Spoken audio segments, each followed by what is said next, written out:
So for problem 7.2, you have a circuit with a voltage source of 20 volt, resistance of 3 ohm, and a switch that opens at t equal to 0, a 9 ohm resistor and a 1 ohm resistor, a capacitor with capacitance 20 millifarad, and voltage V across it. You have to find voltage across the capacitor when t is greater than 0. So let's consider when t is less than 0. The circuit is, the equivalent circuit is this. The capacitor becomes an open circuit because there's no initial voltage, and the switch is closed.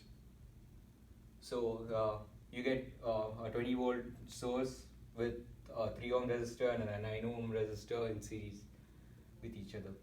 Voltage across the capacitor would be the same as the voltage across the 9 ohm resistor. That would be Vc of t. You can find Vc of t using voltage divider, since the 3 ohm resistor and the 9 ohm resistor are in series, and the voltage source would be 20 volt. So according to voltage divider rule, it be the resistance across the voltage you're trying to calculate. That be 9 ohm divided by the total resistance. That's 9 plus 3 would be 12 ohm.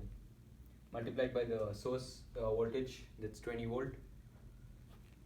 So when you simplify it, you get the voltage across Vc of t as 15 volt. That be Vc of t less than 0 is 15 volt. Now when t is greater than or equal to 0,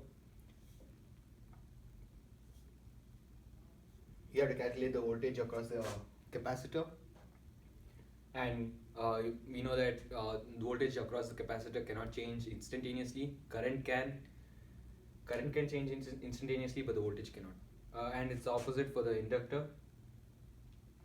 Voltage can change instantaneously for an inductor, and the current cannot. So you have the same voltage as when t is less than 0, 15 volt, when t is greater than 0 or close to 0.